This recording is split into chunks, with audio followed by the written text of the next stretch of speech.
قرآن مجید فرقان حمید کے 11ویں پارے کی حوالے سے کچھ آیات کا خلاصہ اور کچھ باتیں اللہ تبارک و تعالی قرآن مجید کے حوالے سے صحیح بات زبان پر جاری فرمائے اور اللہ کریم ہر بھول سے ہر خطا سے محفوظ فرمائے، اور یہ بھی دعا فرمائیں کہ رمضان کا جو دوسرا عشرہ آج شروع ہو رہا ہے اللہ تبارک و تعالی اسے ہمارے لیے باعث خیر و برکت فرمائے۔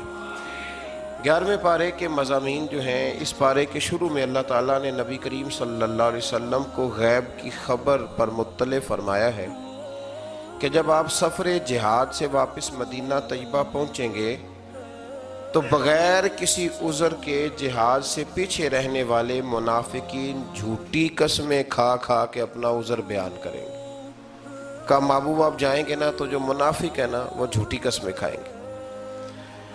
اللہ تعالیٰ نے فرمایا کہ آپ ان سے کہہ دیں کہ بہانے بنانے کی ضرورت نہیں ہے، اللہ تعالیٰ ہمیں تمہارے حالات سے مطلع فرما دیا ہے۔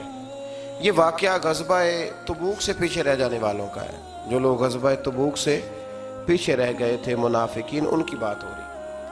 اللہ تعالیٰ نے فرمایا کہ آپ ان سے صرف نظر کریں، یہ ناپاک لوگ ہیں، محبوب آپ زیادہ توجہ ہی نہ دیں ان پر، اس لیے کہ ان کا ٹھکانہ جہنم ہے، آپ توجہ ہی نہ کریں، رہنے دیں۔ آیت نمبر 98 میں عرب کے دیہاتی لوگوں کے دو طبقات کا بیان ہے، ایک وہ جو اللہ کی راہ میں خرچ کرنے کو تاوان سمجھتے تھے، تو یہ تو ٹیکس ہے، اور مسلمانوں پر برے دن آنے کے منتظر رہتے تھے، اور دوسرے وہ لوگ ہیں کہ جو اسے اللہ تعالیٰ کی رضا اور نبی پاک صلی اللہ علیہ وسلم کی نیک دعاؤں کا ذریعہ سمجھتے تھے کہ اگر اللہ کی راہ میں خرچ کریں گے تو اللہ راضی ہوگا اور حضور کی دعا ہمیں نصیب ہوگی۔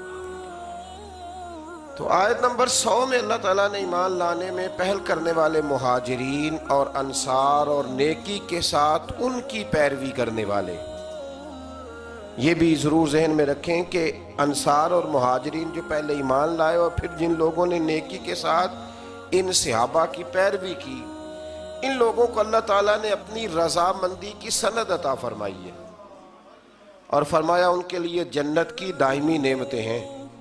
آیت نمبر 103 میں فرمایا رسول مسلمانوں کے مال سے زکوٰۃ لے لیجئے اور اس کے ذریعے انہیں پاک کر دیجئے، ان سے زکوٰۃ لے لیں اور زکوٰۃ کے ذریعے انہیں پاک کر دیں۔ اور اگلے لفظ بڑے شاندار ہیں، ہر لفظ ہی شاندار ہے لیکن ترتیب دیکھیے، فرمایا وَصَلِّ عَلَيْهِمْ، زکوٰۃ لے لیں، انہیں پاک کر دیں اور ان کے لیے آپ دعا فرما دیں۔ اللہ کہہ رہا ہے محبوب ان کے لیے اِنَّ صَلَاتَكَ، بے شک جو آپ کی دعا ہے ان کے لیے، فرمایا سَكَنٌ لَهُمْ، یہ آپ کی دعا ان کے دل کے سکون کا باعث بنے گی، آپ کی دعا ان کے لیے سکون کا، واللہ سمیع علیم، اور اللہ سننے والا بھی ہے اور جاننے والا بھی۔ آیت نمبر 107 میں مسجد درار کا ذکر ہے۔ منافقین نے نا مسجد قباء کے پاس ایک نئی مسجد بنا لی تھی، مسجد درار، اور نبی پاک صلی اللہ علیہ وسلم کی بارگاہ میں حاضر ہو کے عرض کرنے لگے یا رسول اللہ صلی اللہ علیہ وسلم تشریف لائیں اور ہماری مسجد کا افتتاح کر دیں۔ قرآن مجید پڑھ رہا ہوں، سورہ توبہ آیت نمبر 107۔ تو یہ جو لفظ میں اور آپ بول دیتے ہیں مسجد ہی ہے نا جی، مسجد ہی ہے نا، مولانا آپ مسجد سے روک رہے ہیں، مسجد ہی تو ہے۔ منافقین نے مسجد بنائی قرآن مجید کی سورہ توبہ کی 11ویں پارے کی آیت نمبر 107 میں۔ اصل میں ابو عامر ایک راہب تھا، وہ مدینہ منورہ کا منافق تھا، یہاں سے بھاگ کے مکے گیا، پھر اس نے جا کے ایک اور بادشاہ کے پاس پناہ لے لی، تو وہاں سے اس نے باقاعدہ خط لکھا مکے کے منافقین کو کہ اگر تم مسلمانوں کا کافر بن کے مقابلہ کرو گے تو تم نہیں کر سکتے، تم منافق بن کے مقابلہ کرو، اور اگر تم اپنے گھر کے اندر بیٹھ کے مسلمانوں کے خلاف میٹنگ کرو گے تو کامیابی نہیں ہوگی، تم ایک مسجد ہی بنا لو تاکہ لوگ سمجھے کہ ہے تو مسجد ہی ہے، تو مسجد ہی۔ انہوں نے مسجد بنائی، اور نبی کریم علیہ السلام جب تبوک کے سفر کے لیے جا رہے تھے تو آ کے عرض کرنے لگے حضور ایک دفعہ نماز پڑھ کے مسجد کا افتتاح کر دیں، تو حضور نے فرمایا میں واپس آؤں گا تمہیں بتاؤں گا کیا کرنا ہے۔ حضور واپس آئے تو پھر حاضر ہوئے، حضور افتتاح کر دیں، تو حضور نے فرمایا کرتے ہیں تمہاری مسجد کا افتتاح۔ حضور نے مولا علی شیر خدا رضی اللہ تعالیٰ عنہ اور کچھ اور صحابہ کی ڈیوٹی لگائی، کہا ذرا مسجد کا افتتاح تو کرو، گویا افتتاح تو کرو۔ وہ افتتاح کرنے گئے تو پہلے مسجد کو گرایا، پھر اس کی بنیادوں کو اکھیڑا، اور پھر اس کی بنیادوں کے اندر آگ جلائی، آگ جلائی۔ فرمایا یہ مسجد نہیں، یہ مسجد درار ہے، تفریق ڈالنے کے لیے بنائی گئی۔ قرآن مجید نے کہا، مسجد درار کا ذکر ہے، منافقین نے ابو عامر راہب کی سازش یہ مسجد بنائی تھی، اور حضور صلی اللہ علیہ وسلم کو اس میں نماز پڑھنے کی دعوت دی تاکہ یہ مستند ہو جائے، لیکن اللہ تعالیٰ نے نبی پاک صلی اللہ علیہ وسلم کو اس میں نماز پڑھنے سے منع فرمایا اور بتایا کہ اس مقصد کے مقاصد یہ ہیں۔ اللہ کریم نے 4 مقصد قرآن مجید میں اس مسجد کے بنانے کے بیان فرمائے۔ فرمایا 4 وجہ سے بنائی گئی۔ پہلا مقصد یہ مسلمانوں کو تکلیف دینے کے لیے بنائی گئی، اور دوسرا مقصد یہ کفر کرنے کے لیے بنائی گئی، اور تیسرا مقصد اہل ایمان کے درمیان تفرقہ ڈالنے کے لیے بنائی گئی، فرقہ واریت کے لیے، اور چوتھا مقصد اللہ اور اس کے رسول صلی اللہ علیہ وسلم سے جنگ کرنے والوں کے لیے سازشوں کا مرکز بنایا گیا۔ کچھ مسلمان بڑے پریشان ہیں آج کل بھی، وہ یہ کہتے ہیں کہ جناب ہر جگہ اذان ہے، ہر جگہ قرآن ہے، ہر جگہ نماز ہے، ہم کدھر جائیں، کس طرف جا کے توجہ کریں، کس طرف جا کے ہم سارا خیال کریں۔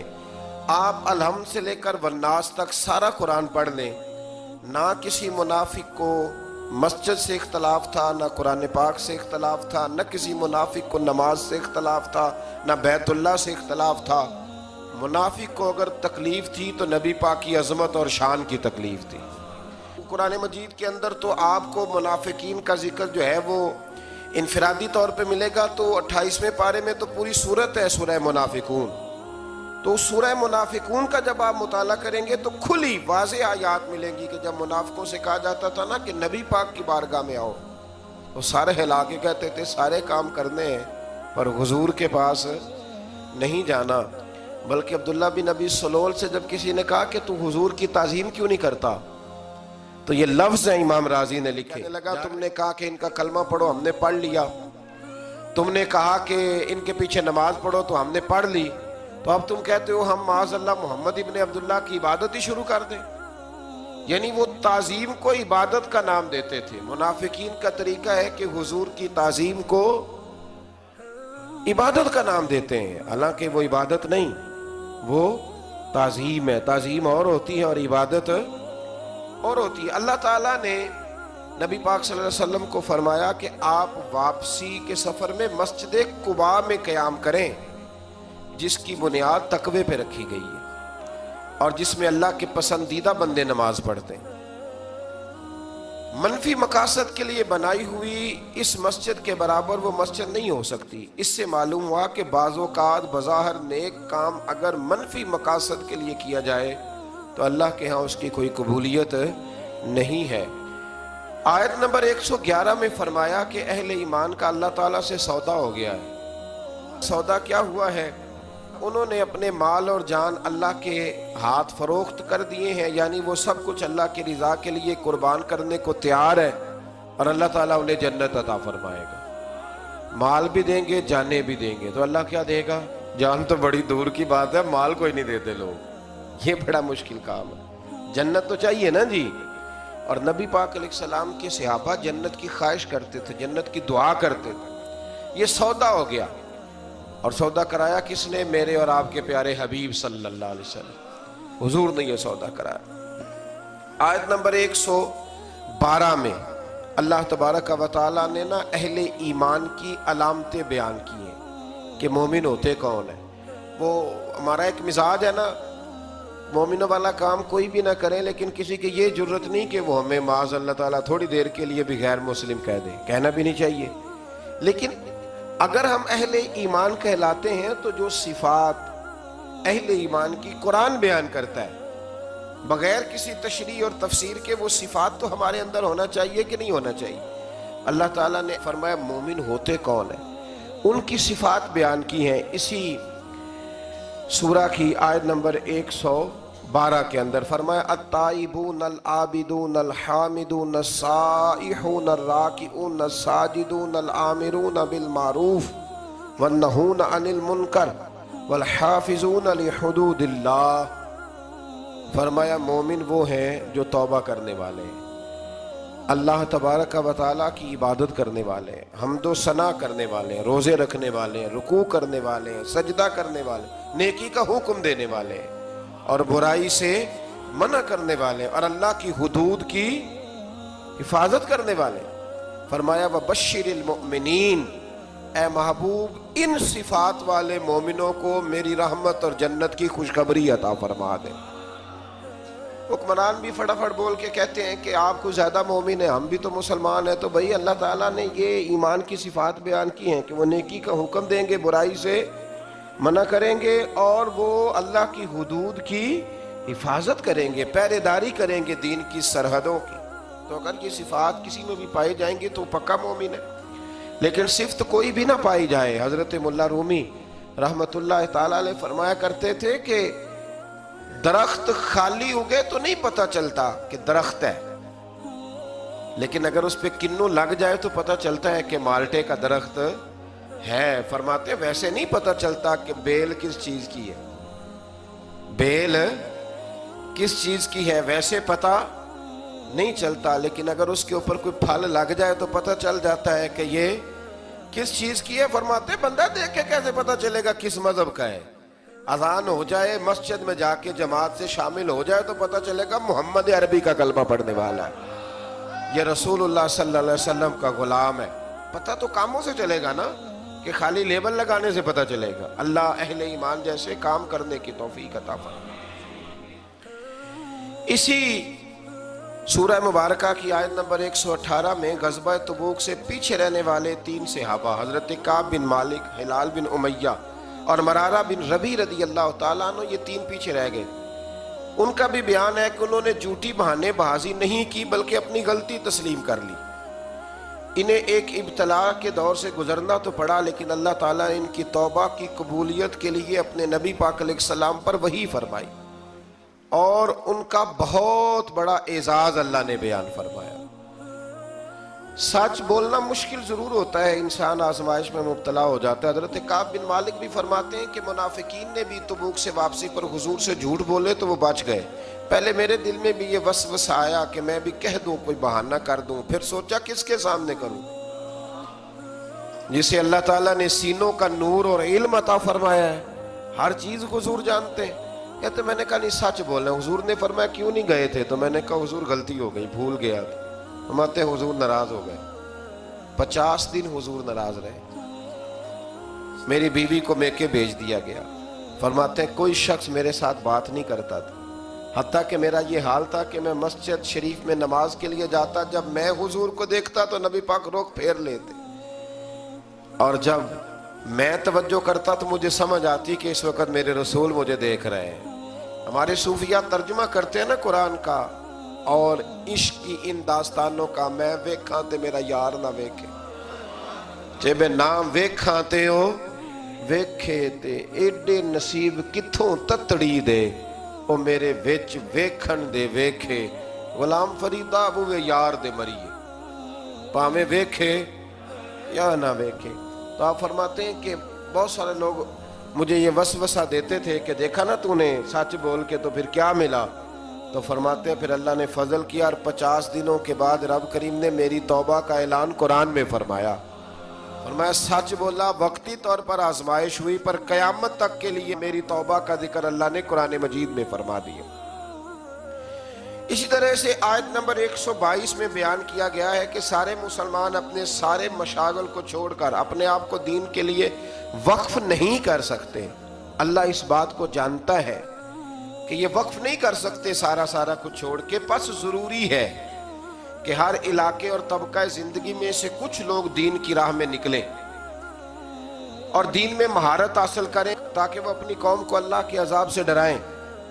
یعنی پورے معاشرے پر یہ کام فرض کفایہ ہے، یہ تبلیغ کرنا، واعظ کرنا یہ فرض کفایہ ہے۔ کچھ لوگ بھی نکل آئیں گے تو سب کی طرف سے یہ فرض ادا ہو جائے گا۔ اب مزے کی بات یہ ہے کہ جو ہماری طرف سے فرض ادا کر رہا ہوتا ہے نا، وہ ہمیں اچھا نہیں لگ رہا ہوتا۔ وہ ہمارے وزیر کہتے ہیں کہ جناح کا پاکستان چاہیے کہ عالم کا پاکستان چاہیے، نہ جناح کا پاکستان نہ کسی مولوی کا پاکستان، یہ پاکستان محمد عربی کا پاکستان ہے۔ ہاں، یہ رسول اللہ کے نام کی جاگیر ہے، تو کسی آدمی کو بھی کسی قسم کا بھی کوئی تماشا کرنے کی کوئی اجازت نہیں ہے۔ اگر سیکولر پاکستان ہی چاہیے تھا، وہ جناح کے پاکستان سے مراد یہ لیتے ہیں کہ سیکولر پاکستان، جس کی بنیاد مذہب نہ ہو، تو پھر آپ کو علیحدہ ہونے کی کیا ضرورت تھی؟ پھر تو بہت بڑی سیکولر جمہوریت ہے ہندوستان کی، پھر آپ الگ کیوں ہوئے؟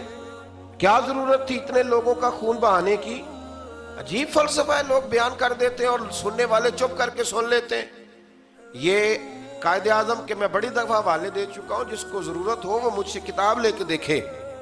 قائد اعظم پشاور یونیورسٹی میں تقریر کرنے کے لیے گئے تو بچوں نے پوچھا، پٹھانوں کے بچوں نے، کہ جناب دستور کیا ہوگا، منشور کیا ہوگا، پاکستان میں نافذ کیا کریں گے؟ تو کہنے لگے دستور منشور وہی ہے جو رسول اکرم نے بیان فرمایا ہے، پاکستان کے لیے نئے منشور کی ضرورت ہی کیا ہے؟ تو کہا کہ پاکستان بنے گا کب بنے گا؟ تو قائد اعظم نے کہا تھا کہ جس دن ہندوستان میں پہلے آدمی نے کلمہ پڑھا تھا، پاکستان اس دن بن گیا تھا۔ تو یہ عجیب فضولیات قسم کے لوگ ہیں اور کوئی ان کے منہ کو لگام دینے والا نہیں۔ اللہ تعالیٰ سمجھنے کی توفیق عطا فرمائے۔ آیت نمبر 124 میں اللہ تعالیٰ نے فرمایا کہ وحی ربانی نازل ہونے سے مخلص مومنوں کے ایمان کو تقویت ملتی ہے، اور جو منافق اور منکرین کے کفر اور نفاق کی بیماری ہے اس میں اضافہ ہوتا ہے۔ سورہ توبہ کی جو آخری دو آیات ہیں، اللہ اکبر، ساری آیات ہی کیا ہی بات ہے، پر ان آیات کا یہ مقام ہے کہ حضرت شیخ شبلی رحمت اللہ تعالیٰ علیہ کے بارے میں بعض بزرگوں نے لکھا ہے، یہ تواتر کے ساتھ بات ہے، بہت سارے مسالک کی کتابوں میں ہے، اور اس آیت کی تفسیر میں شاید سب سے شاندار بات یہ ہے۔ کچھ بزرگ کہتے ہیں کہ ہم نے خواب کیا دیکھا کہ نبی کریم علیہ السلام کی ہمیں زیارت نصیب ہوئی۔ کہتے ہیں حضور علیہ السلام کی زیارت نصیب ہوئی تو ہم نے دیکھا کہ خواب میں ہی حضرت ابو بکر شبلی تشریف لائے۔ یہ ہمارے سلسلہ مبارک کے بزرگوں میں سے ہیں، بہر شبلی شیر حق دنیا کے کتوں سے بچا، ایک کا رکھب واحد میری آ کے واسطے۔ حضرت شیخ شبلی تشریف لائے تو کہتے ہیں جب وہ آئے تو اللہ کے محبوب کھڑے ہوئے، حضور نے ان کو عزت دی اور نبی پاک نے ان کا ماتھا چوما، اور پھر رسول پاک نے انہیں اپنے ساتھ بٹھایا اور پھر بڑی محبت فرمائی۔ تو کسی نے حضرت شیخ شبلی رحمت اللہ تعالیٰ علیہ سے دریافت کیا، بلکہ اسی دوران ہی کسی نے پوچھا کہ اتنی زیادہ محبت؟ تو فرمایا جب بھی یہ میرا ذکر کرتا ہے نا تو سورہ توبہ کی آخری دو آیتیں بھی پڑھتا ہے اور مجھ پر 3 بار درود پاک بھی پڑھتا ہے۔ تو وہ آخری دو آیات کیا ہے؟ لَقَدْ جَاءَكُمْ رَسُولٌ مِّنْ أَنفُسِكُمْ عَزِيزٌ عَلَيْهِ مَا عَنِتُّمْ حَرِيصٌ عَلَيْكُمْ بِالْمُؤْمِنِينَ رَءُوفٌ رَحِيمٌ۔ فرمایا بے شک تشریف لائے تمہارے پاس تمہیں میں سے ایک رسول، تمہارا مشقت میں پڑھنا میرے نبی پر گراں گزرتا ہے، مشقت میں تم پڑھتے ہو، تکلیف میرے رسول کو ہوتی ہے۔ اور ارشاد فرمایا جا رہا ہے عزیز علیہ ما عنتم حریص علیکم، فرمایا وہ تمہاری بھلائی چاہنے میں جلدی کرتے ہیں، بالمؤمنین رؤوف الرحیم، وہ مومنوں پہ رؤوف بھی ہیں اور رحیم بھی ہے۔ 20 آپ کو حدیثیں ملیں گی کتب احادیث میں کہ نبی کریم علیہ السلام نے فرمایا میرا دل چاہتا تھا کہ عشاء کی نماز دیر تک لمبی کر دوں، تہجد تک اس نماز کو پڑھاؤں، پر تمہیں تکلیف ہوگی لہذا میں نماز لمبی نہیں کرتا۔ فرمایا میرا دل کرتا تھا ہر وضو کے ساتھ مسواک ضروری قرار دے دوں، تمہیں تکلیف ہوگی لہذا میں ضروری قرار نہیں دیتا۔ بلکہ ایک حدیث تو ایسی ہے سیاستہ میں کہ اس حدیث پر رکنے کو دل کرتا ہے کہ نبی کریم صلی اللہ علیہ وسلم نے فرمایا میں نماز پڑھا رہا ہوتا ہوں تو میرا دل کرتا ہے کہ میں لمبی نماز پڑھاؤں، پھر میرے دل میں خیال آتا ہے کہ پیچھے بیمار بھی ہوں گے، بوڑھے بھی ہوں گے، بچے بھی ہوں گے، نماز اللہ کی اور خیال امت کا۔ تو حضور فرماتے ہیں کہ میں نماز مختصر کر دیتا ہوں اور تمہاری تکلیف کا خیال کرتا ہوں۔ فرمایا فَإِن تَوَلَّوْا، پھر اگر وہ منہ پھیریں، فَقُلْ حَسْبِيَ اللَّهُ، تو آپ فرمائیں کہ ہمارے لیے اللہ ہی کافی ہے۔ اگر یہ محبوب آپ سے منہ موڑ لیں کافر منافق تو آپ کہیں کہ ہمارے لیے اللہ کافی لا الہ الا ہو، اس کے سوا کوئی عبادت کے لائق نہیں، علیہ توکلت، ہم اسی پر بھروسہ کرتے ہیں، وَهُوَ رب العرش العظیم، اور وہی عرش عظیم کا مالک۔ سورہ یونس مکی سورت ہے، اس سے آگے سورہ یونس شروع ہوتی ہے۔ اس سورت کی آیت نمبر 1 سے لے کر 4 میں قرآن مجید کی حقانیت، نبی کریم علیہ السلام کی رسالت، مومنین کے لیے اجر آخرت، زمین و آسمان کی پیدائش، اللہ کی طرف لوٹ کر جانے اور اللہ کے اذن کے بغیر شفاعت کے نام مقبول ہونے اور صرف اسی کی عبادت کرنے اور انکار کی صورت میں عذاب علیم کا اللہ نے ذکر فرمایا۔ آیت نمبر 5 میں بتایا کہ اللہ تعالیٰ نے سورج کو روشنی دینے والا بنایا ہے اور چاند کو روشن بنایا ہے اور اس کی منزلیں مقرر کی ہیں تاکہ سالوں کا حساب ہو سکے۔ مزید فرمایا کہ گردش لیل و نہار میں اور زمین و آسمان کی پیدائش میں اہل تقوی کے لیے اللہ کی قدرت کی نشانیاں ہیں۔ آیت نمبر 11 میں بتایا کہ لوگ دنیا کے مفادات طلب کرنے میں جلدی کرتے، رب اپنے بندوں کے حالات کو جانتا ہے نا، ویسے یہ آیت کتنی قریب تر ہے۔ فرمایا لوگ دنیا کے مفادات طلب کرنے میں جلدی کرتے ہیں، اگر اللہ تعالیٰ ان کی بدعمالیوں کی سزا میں بھی اتنی ہی جلدی فرمائے تو ان کی موت جلد آ جائے، لیکن انہیں مہلت دی جاتی ہے۔ اگلی آیت میں انسان کی فطری خود غرضی کو بیان کیا کہ جب کوئی تکلیف پہنچتی ہے تو وہ کھڑے بیٹھے اور پہلوؤں کے بل حالت میں دعا کرتا ہے، یا اللہ شفا، یا اللہ بچا، کرتے ہیں کہ نہیں کرتے؟ اور فرمایا لیکن جب مصیبت ٹل جاتی ہے تو رب کو فراموش کر دیتا ہے، یہ خود غرضی ہے۔ آیت نمبر 13 میں گزشتہ امتوں کے رسولوں پر ایمان نہ لانے اور ظلم کرنے کے سبب ان کے ہلاکت کا بیان فرمایا، اور یہ کہ اب ہم نے تم کو ان کے بعد زمین میں ان کا جانشین بنایا ہے تاکہ ہم ظاہر کریں کہ تم کیسے عمل کرتے ہو۔ اللہ نے پچھلی ساری قوموں کا ذکر فرما کے امت مسلمہ کو فرمایا کہ اب تم ان کے جانشین بن کے آئے ہو، پتہ چلے گا تم کیسے عمل کرتے ہو۔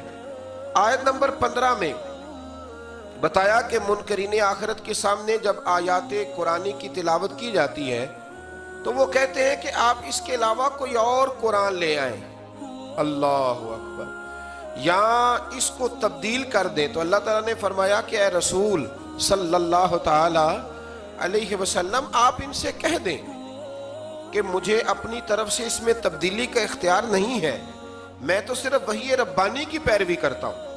رسول اللہ صلی اللہ علیہ وسلم نے فرمایا میں نے تمہارے درمیان اپنی عمر کا بڑا حصہ گزارا ہے، فقد لبثت فیکم عمرا من قبلہ افلا تعقلون، میں نے تمہارے درمیان عمر کا بڑا حصہ گزارا ہے، کیا تم سمجھتے نہیں؟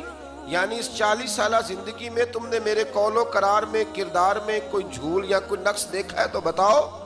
فرمایا میں قرآن اپنی طرف سے نہیں لاتا کہ تبدیلی کر لوں، یہ میرے رب کی طرف سے آیا ہے۔ اللہ کی باتیں، اللہ کے طریقے تبدیل نہیں ہوتے۔ آیت نمبر 18 میں فرمایا کہ مشرک اللہ کو چھوڑ کر ایسے باطل معبودوں کو پوجتے ہیں جو انہیں نفع نقصان پہنچانے کی طاقت نہیں رکھتے، اور وہ کہتے ہیں کہ یہ اللہ کے پاس ہماری سفارش کرنے والے۔ یہاں یہ امر پیش نظر رہے کہ مشرکوں کے بت اور تمام معبودان باطلہ من دون اللہ ہیں، جبکہ رسول اللہ صلی اللہ علیہ وسلم، انبیاء کرام اور اللہ تعالیٰ کے مقرب بندے اللہ کے اذن سے اس کی بارگاہ میں شفاعت کریں گے۔ من دون اللہ وہ ہیں جو اللہ کے علاوہ ہیں، یہ من دون اللہ نہیں، یہ تو رسول اللہ ہے، یہ من دون اللہ نہیں، یہ تو اولیاء اللہ ہے۔ اولیاء اللہ کا کیا معنی ہے؟ اللہ کے دوست، من دون اللہ نہیں۔ لوگ کہتے ہیں یہاں ولی کوئی کام نہیں آ سکتے، ولی تو قیامت میں بھی کام آئیں گے۔ آپ کو درجنوں حدیثیں ملیں گی، حضور نے فرمایا قیامت کے دن سب سے پہلے انبیاء اللہ کی بارگاہ میں سفارش کریں گے، پھر شہداء کریں گے اور پھر علماء کریں گے۔ اللہ تو ایک حافظ قرآن کی سفارش کی برکت سے 10 لوگوں کو جنت عطا فرما دے گا۔ آگے سورہ یونس کی آیت نمبر 22 میں اللہ تعالیٰ نے اپنی مختلف نعمتوں کا ذکر فرمایا، جس میں دریاؤں میں بادبانی، کشتیوں کا چلنا اور بارش سے انسانوں اور جانوروں کی خوراک کے لیے پودوں اور سبزوں کا اگنا شامل ہے۔ لیکن انسانوں کی فطرت یہ ہے کہ طوفان کے گرداب میں پھنس جائے تو آخری سہارے کے طور پر اللہ کو پکارتا ہے، اور جب مصیبت ٹال جاتی ہے تو اللہ تعالیٰ کی نافرمانی شروع کر دیتا ہے۔ اللہ تعالیٰ نے فرمایا ایسا بھی ہوتا ہے کہ کبھی تیار فصل اچانک کسی آفت کے نتیجے میں تباہ و برباد ہو جاتی ہے، حالانکہ انسان سمجھتا ہے کہ اب یہ میرے قبضہ و قدرت میں ہے، لیکن حکم صرف اللہ کا ہی چلتا ہے۔ رب فرماتا ہے بالکل تیار کر کے نا، بالکل او جبار کہار کا آوے متے روڑ دیوی دودھ کڑیا، بالکل تیار کر کے نا، تیار کر کے۔ آپ نے دیکھے نا بھینس کو پالا کس لیے کہ دودھ ملے گا، چارہ کس لیے ڈالا کہ دودھ ملے گا، صبح گئے اس کو چارہ ڈالنے کس لیے کہ دودھ ملے گا، پھر محنت کر کے دودھ دھویا اور پھر گھر تک آ گیا، لیکن وہ جبار کہار کا آوے متے روڑ دیوی دودھ کڑیا، پینے دے نہ پینے دے یہ اس کے قبضہ ہو قدرت میں۔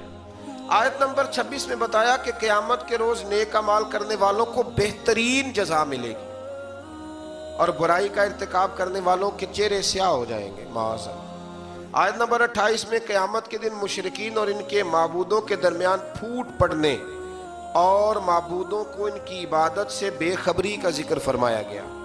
آیت نمبر 31 میں بتایا کہ اگر ان مشرکوں سے پوچھا جائے کہ زمین و آسمان سے روزی کون عطا کرتا ہے، حیات و موت کس کے قبضہ و قدرت میں، اور نظام کائنات کو کون چلاتا ہے، تو کہیں گے اللہ، لیکن براہ راست پھر بھی راہ راست سے بھٹک جاتے ہیں۔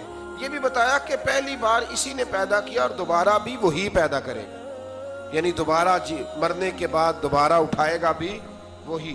تو تم حق کو چھوڑ کر فاسد خیالات کی پیروی کیوں کرتے ہو؟ لوگ بالکل سچی بات چھوڑ کے وسوسے کے پیچھے لگ جاتے ہیں۔ قرآن کی حقانیت کے حوالے سے بھی ایک بار پھر منکرین کو چیلنج کیا کہ اگر تمہارے نزدیک یہ اللہ کا کلام نہیں تو اس جیسی ایک صورت بنا لاؤ۔ ان آیات میں بار بار اللہ تعالیٰ کی قدرت اور آخرت کے بارے میں متنبع کیا گیا ہے۔ اللہ تعالیٰ نے رسول اللہ صلی اللہ علیہ وسلم کو فرمایا کہ آپ ان سے کہہ دیں کہ تم لوگ جو مطالبہ کرتے ہو نا عذاب کا، تو اللہ تمہاری جلد بازی کی وجہ سے اپنے فیصلے نہیں بدلتا۔ میں اپنی ذات کے لیے ذاتی طور پر نفع نقصان کا اختیار نہیں رکھتا مگر اسی کا جو اللہ چاہے۔ ہر امت کے لیے ایک وقت مقرر ہے، اور جب وہ وقت مقرر آ جائے گا تو ایک گھڑی کی تقدیم اور تاخیر نہیں ہو سکتی۔ اور فرمایا کیا تم لوگ ایمان لانے کے لیے عذاب الہی کا انتظار کر رہے ہو کہ پہلے تمہیں عذاب دکھایا جائے کہ نہ مانو گے تو سزا ملے گی پھر ایمان لاؤ گے؟ اللہ اکبر۔ تو فرمایا اس وقت پھر تمہارا ایمان لانا مقبول نہیں ہوگا، اور عذاب الہی کو کوئی دھمکی نہیں بلکہ حقیقت ہے۔ اور آخرت کی مشکل گھڑی کی طرف متوجہ کرتے ہوئے فرمایا جس شخص نے اپنے اوپر بد اعمالیوں کی وجہ سے ظلم کر رکھا ہے تو قیامت کے دن اگر ساری دولت اس کے قبضے میں آ جائے اور اس کو اپنے گناہوں کے فدیے کے طور پر دینے کے لیے تیار ہو جائے گا، لیکن وہاں یہ دنیاوی مال و دولت اس کے کسی کام نہیں آئے گا۔ آیت نمبر 41 تا 44 میں فرمایا کہ ان میں سے بعض لوگ اپنے کو سنتے ہیں اور بعض دیکھتے ہیں، لیکن دل کے کانوں سے نہیں سنتے اور نہ دل کی آنکھوں سے دیکھتے ہیں، ان کا دیکھنا سننا بے فائدہ ہے۔ آیت نمبر 45 میں فرمایا کہ قیامت کے دن کفار یہ گمان کریں گے کہ وہ دنیا میں صرف دن کی ایک گھڑی بھر رہے ہوتے، لمبا وقت انہیں رہنے کا موقع۔ یہاں لوگ یہ دعا کرتے ہیں کہ یہاں سے جانا نہ پڑے، اور وہاں جا کے کیا کہیں گے کہ کاش ہم ایک گھڑی بھر کے لیے دنیا میں آئے ہوتے۔ اللہ تعالی ہمیں یہاں اچھے عمل کرنے کی توفیق عطا فرمائے۔ آیت نمبر 58 میں فرمایا کہ اللہ کے فضل اور اس کی رحمت ملنے پر خوشی منایا کرو۔ قل بفضل اللہ وبرحمتہ فبذلک فلیفرحوا، جب اللہ کا فضل اور اس کی رحمت ملے تو خوشی مناؤ۔ بعض اہل علم نے سرکار دو عالم صلی اللہ علیہ وسلم کی پیدائش پر خوشی منانے کا اسی آیت سے استدلال کیا۔ آیت نمبر 59 میں کفار کے حلال و حرام کے خود ساختہ فیصلوں کو اللہ کی طرف منسوب کرنے کی مذمت کی گئی ہے۔ اس کے بعد اللہ تعالیٰ کے علم کے متعلق غلط فہمی میں مبتلا لوگوں کو غلط فہمی کا ازالہ کرتے ہوئے فرمایا کہ تمہارا کوئی عمل اور زمین و آسمان میں کوئی ذرہ یا اس سے چھوٹی یا بڑی چیز اللہ کے علم سے باہر یا پوشیدہ، کوئی چیز پوشیدہ یہ مسلمان کا اگر نظریہ پک جائے نا کہ ہر چیز اللہ کی نظر میں ہے تو پھر کیمرے لگانے کی کوئی ضرورت نہیں ہے، پھر سڑکوں پر ہمیں پولیس والے کھڑے کرنے کی کوئی ضرورت اگر یہ بن جائے نظریہ۔ آیت میں اولیاء اللہ کی شان بیان کی، فرمایا الا ان اولیاء اللہ لا خوف علیہم ولا هم یحزنون، فرمایا خبردار بے شک اللہ کے ولیوں کو نہ کوئی خوف ہے اور نہ وہ غمگین ہوں گے۔ اور پھر خود ہی ارشاد فرما دیا کہ ولی وہ ہے الذین آمنوا وکانوا یتقون، جو ایمان لائے اور تقوی اختیار کرتے ہیں۔ تو فرمایا دنیا کی زندگی میں بھی ان کے لیے بشارت ہے اور آخرت میں بھی، اللہ کے کلمات میں کوئی تبدیلی نہیں ہوتی، اور یہ بہت بڑی کامیابی ہے۔ آیت نمبر 65 میں سرکار دو عالم صلی اللہ علیہ وسلم کو تسلی دیتے ہوئے فرمایا کہ اے حبیب صلی اللہ علیہ وسلم آپ رنجیدہ خاطر نہ ہوں، میں جو سب سرفرازیوں کا واحد مالک ہوں تو میں آپ کا مددگار ہوں، اور مشرکین تو صرف وہم و گمان میں ہیں اور صرف اپنے خیالات کی پیروی کر رہے ہیں، چکر میں پڑے ہوئے ہیں۔ محبوب میں جو ہوں آپ کا مددگار، آپ ان کے ان چکروں میں الجھنے سے آپ پریشان نہ ہوں۔ آیت نمبر 68 میں فرمایا کہ ان منکروں نے کہا کہ اللہ نے بیٹا بنا لیا ہے، اللہ تعالیٰ اس سے پاک ہے اور آسمانوں اور زمین میں جو کچھ بھی ہے وہ اس سے بے نیاز ہے، تو کیا اس باطل دعوے کی ان کے پاس کوئی دلیل ہے؟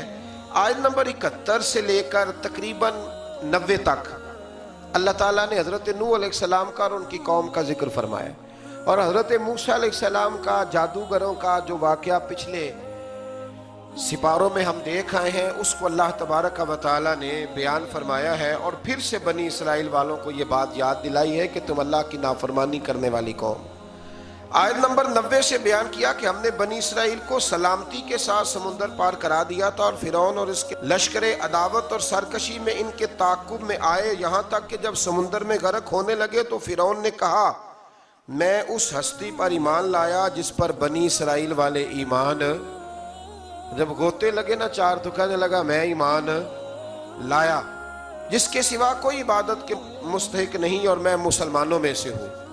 حدیث پاک میں ہے کہ اللہ تعالیٰ عین موت کے وقت اور غرغرے کی کیفیت طاری ہونے سے پہلے پہلے اپنے بندے کی توبہ قبول فرما لیتا ہے، پہلے اللہ توبہ، لیکن اللہ نے یہ تو نہیں نہ بتایا کہ موت کا وقت کب آئے گا، اس لیے ہر وقت توبہ کرتے ہی رہنا چاہیے۔ لیکن اس مرحلے پر توبہ قبول نہیں ہوتی کہ جب انسان غوطے کھانے لگے تو پھر وہ کہے کہ ہاں اب میں توبہ کرتا ہوں۔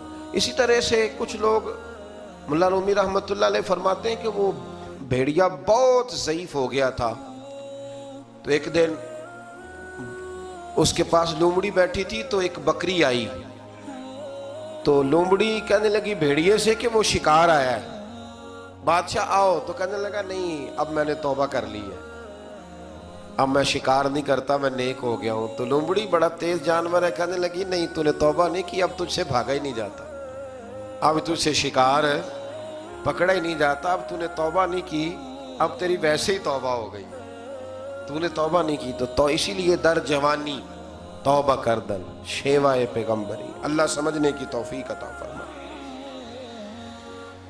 اللہ تعالیٰ نے فرعون کو فرمایا کہ آج ہم تیرے بے جان جسم کو بچا لیں گے تاکہ تم بعد میں آنے والوں کے لیے نشان عبرت بنے رہو۔ قرآن کا یہ معجزہ آج بھی سچا ہے، مصر کہ فرعون کی لاش آج بھی موجود ہے۔ اس کے بعد بنی اسرائیل کی آزادی، ان کے رزق میں فراخی اور ان کے آپس میں اختلافات کا ذکر ہے۔ آیت نمبر 96 میں اللہ تعالیٰ فرماتا ہے کہ جن پر اللہ کے عذاب کا فیصلہ صادر ہو چکا ہو وہ ایمان سے محروم رہتے ہیں، خواہ ان کے پاس ساری نشانیاں آ جائیں۔ سورہ یونس کی آخری آیات میں بیان ہوا کہ سرکش قوموں میں صرف قوم یونس ہی ایسی تھی جو عذاب الہی آنے سے پہلے ایمان لیا۔ یہ بھی بڑا قابل غور فکر ہے، اس پر مفسرین نے بڑا کچھ لکھا ہے۔ کچھ نے لکھا ہے کہ عذاب بالکل آ گیا تھا سامنے، جب کالے بادل دیکھے تو سجدے میں گر گئے، یا جیسے بھی، لیکن ایک بات طے ہے کہ عذاب آنے سے پہلے مان گئے۔ گویا رب کریم نے فرمایا ایسا نہیں کہ پچھلے سارے ہی نافرمان تھے، کچھ ایسے بھی ہیں جنہیں اللہ کے فضل سے توفیق ایمان نصیب ہوئی ہے، انہوں نے توبہ کی، اللہ تعالیٰ نے انہیں دنیا میں رسوا کن عذاب سے نجات دی۔ اس کی ساری تفصیل جو ہے وہ کتب سیرت میں موجود ہے کہ اللہ تبارک و تعالیٰ نے ان کی اس معذرت کو قبول فرمایا۔ دعا فرمائیں اللہ تعالیٰ ہم سب کو ایمان پر ثابت قدم فرمائے، اور اللہ تبارک و تعالیٰ وقت آنے سے قبل سچی کھری اور پکی توبہ کی توفیق دے۔ آیت نمبر 104 میں اللہ تعالیٰ نے نبی پاک صلی اللہ علیہ وسلم سے فرمایا کہ آپ کفار مکہ سے کہہ دیں کہ اگر تمہیں میرے دین میں کوئی شک ہے تو میں کسی بھی صورتحال میں تمہارے باطل معبودوں کی عبادت نہیں کروں گا، بلکہ میں اس اللہ کی عبادت کروں گا جو تمہاری روحیں قبض کرتا ہے، یعنی جس کے قبضہ و قدرت میں تمہاری جان ہے۔ اللہ تعالیٰ نے فرمایا کہ اللہ تعالیٰ کے سوا کسی ایسے باطل معبود کی عبادت نہ کرو جو تمہارے نفع اور نقصان پر قادر نہ ہو، اگر بالفرض کسے باشد کوئی ایسا کرے تو ضرور وہ ظالموں میں سے ہوگا۔ جو ان لوگوں کی عبادت کرے وہ کون ہوگا؟ تو جو پوجا پاٹ کرے ہندوؤں کی دیوالی پہ جا کے سیاسی لیڈر، وہ پھر کون ہوگا؟ ظالموں میں سے جو کرے۔ اور میں بڑی وضاحت کے ساتھ ایک دفعہ اس بات کو تفصیل سے بیان کر چکا ہوں کہ عقیدہ توحید کے معاملے میں ہمارے لیڈروں میں بڑی واضح کمزوری آئی ہے، اور بعض یہ جاہل شاعر اور بعض یہ ملنگ طبقہ جو نیا آیا ہے بڑی تباہی ہے، کہتے ہیں جی سارے اسی کو پکارتے ہیں، جی سارے روپ اللہ کی، یہ کہتے ہیں نا لفظ، کتنے جاہل ہیں وہ پاگلو۔ اگر سارے روپ اللہ کے ہی ہوتے تو پھر نبی پاک کس کے خلاف جہاد کرتے رہے؟ اگر سارے کسی نہ کسی رنگ میں اسی کو پکارتے تھے تو پھر ٹھیک تھا، بت پکارنے والا بھی اسی کو پکار رہا تھا۔ کتنا جاہلانہ قول۔ آپ نے تو حضور علیہ السلام کی ساری جد و جہد کو معاذ اللہ تعالیٰ ثم معاذ اللہ سبوتاج کر دیا۔ اسلام کا ایک ہی عقیدہ ہے، لا الہ الا محمد الرسول اللہ صلی اللہ علیہ، کوئی اللہ کے سوا عبادت کے لائق نہیں ہے۔ تو جو بھی جائے گا تھوڑا سا ہٹ کے وہ ظالموں میں سے ہوگا۔ آیت نمبر 107 میں فرمایا کہ ہر چیز اللہ تعالیٰ کی قدرت اور اختیار میں ہے، اگر وہ کسی کو تکلیف پہنچانا چاہے تو کوئی بچانے والا نہیں، اور اگر وہ کسی کے ساتھ بھلائی کا ارادہ کرے تو کوئی اس کے فضل کی راہ میں حائل ہو سکتا نہیں، اور وہ اپنے بندوں میں سے جس کو چاہتا ہے اپنے فضل سے نوازتا ہے، اور وہ بہت بخشنے والا اور مہربان ہے۔ اے رسول صلی اللہ علیہ وسلم کہہ دیجئے کہ تمہارے پاس تمہارے رب کی جانب سے حق آ چکا ہے، سو جس نے ہدایت کو اختیار کیا تو اسی کا فائدہ اسی کو پہنچے گا، اور جس نے گمراہی کو اختیار کیا تو اس کا وبال بھی اسی پہ آئے گا، اور میں تم پر کوئی جبر کرنے والا نہیں۔ آخری آیت میں اتباع وحی کرنے اور ایذائے کفار پر صبر کرنے کی تلقین کی گئی۔ آگے سورہ ہود شروع ہوتی ہے۔ سورہ ہود بھی مکی صورت ہے، اس کے اندر بھی بڑے شاندار اور بڑے بہترین مضامین ہیں، اور اس کے حوالے سے الگ سے حضور علیہ السلام نے کچھ باتیں ارشاد فرمائی۔ اس پارے کے اندر چند آیات ابتدائی سورہ ہود کی آئی ہیں۔ سورہ ہود کی پہلی آیت میں قرآن مجید کی حقانیت اور اس کے مدعا کے واضح ہونے اور صورتاً اور معنن درجہ کمال پر فائز ہونے کا بیان ہے۔ دوسری آیت میں صرف اللہ تعالیٰ کی عبادت کرنے اور نبی پاک علیہ السلام کے بشیر یعنی خوشخبری دینے والے، نذیر یعنی ڈر سنانے والے ہونے کا ذکر آیا ہے۔ بعد والی آیات میں اللہ تعالیٰ کی طرف لوٹ کر جانے اور اللہ تعالیٰ کے ظاہر اور پوشیدہ ہر چیز اور ہر عمل کے بارے میں جاننے کا ذکر اللہ نے سورہ ہود کے اندر بیان فرمایا۔ یہ سورہ مبارکہ اتنی اہم ہے کہ ایک موقع پہ حضور نے فرمایا مجھے تو اس نے بوڑھا کر دیا ہے، بوڑھا کر دیا ہے، اتنے مضامین اس کے اندر جاہ و جلال والے۔